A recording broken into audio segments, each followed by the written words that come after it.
কক্সবাজারের চকরিয়া উপজেলাত মাতামুহুরী নদীর নিচে গোসল করতে নামিয়ে প্রাণ হারায় 2 শিশু। এপ্রিলের 9 তারিখ বুধবার সকাল আনুমানিক 11টার দিকে মাতামুহুরী নদীর যায় গোসল করতে নামি ডুব মারলি তারা মাতামুহুরী নদীত ডুবি যায়। নিহত 2 শিশুর নাম হল 9 নম্বর ওয়ার্ড ব্যাপারীপাড়া মাজিরপাড়া কাকারা ইউনিয়নের রাশিদুল বরফুয়া মাসুদ এবং একই এলাকার সাবেরর মাইফুয়া হুজাইফা। নিহত 2 শিশুর স্বজনে জানাই সকালে ভাত খাওয়ার সময় ছেলের থেকে ওর আম্মু থেকে জিজ্ঞাসা করলাম যে ছেলে কি ভাত খাইছে, হদে খায় নাই, হদে উনি নাস্তা করছে ভাত খাবে না এরকম বলছে। যে ভাত খাওয়াই দেওয়ায় নুরালিতে ঢুকে দিয়ে এরকম বলছে।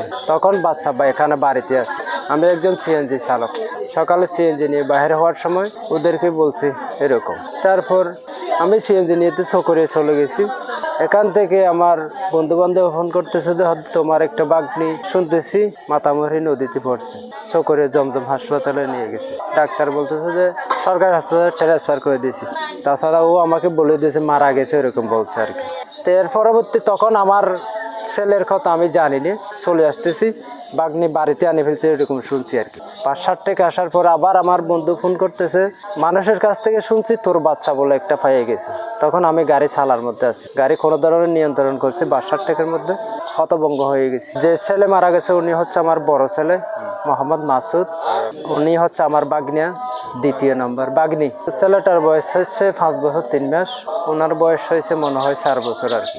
এর পরবর্তী আমি জনগণের কাছে প্রত্যাশা করলাম যে ছেলে মেয়েদের অভিভাবকের জন্য মানে কি কেয়া করার জন্য, টেকে রাখার জন্য।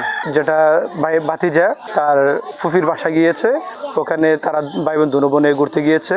প্রতিমধ্যে ঘুরতে ঘুরতে তারা নদীর পাশে চলে যায়, এক পর্যায়ে তারা নদীতে নেমে যায়। ঘটনাক্রমে ওখানে দুর্ভাগ্যবশত কেউ হয়তো ছিল না তাদেরকে বাঁচার মতো। পরিশেষে কেউ গোসল করতে গিয়েছে হয়তো, এভাবে তারা চোখে পড়ছে, ওখান থেকে তার মৃত অবস্থায় পেয়েছে। প্রথমে একজন যিনি ভাগিনী ওকে পেয়েছে, এরপরে কিছুক্ষণ পরে প্রায় 10-15 মিনিট পরেই আরেকজন পেয়েছে। তো মানুষ খোঁজ নিয়ে দেখতেছে একই পরিবারের দুজনেই। চকরিয়া থানা সূত্রে জানা গেছে একই দিন কাইম নামর 27 বছরের এক মানসিক রোগীর লাশও মাতামুহুরী নদীত উদ্ধার করা হয়। তার সহ মোট 3 জন মরদেহ উদ্ধার করাই আজিয়ে। নিহত 2 শিশুর লাশ তার দাদার কাছে হস্তান্তর করাই বলে জানাই চকরিয়া থানার officer in charge Shafiqul Islam. C+ TV Chittagong.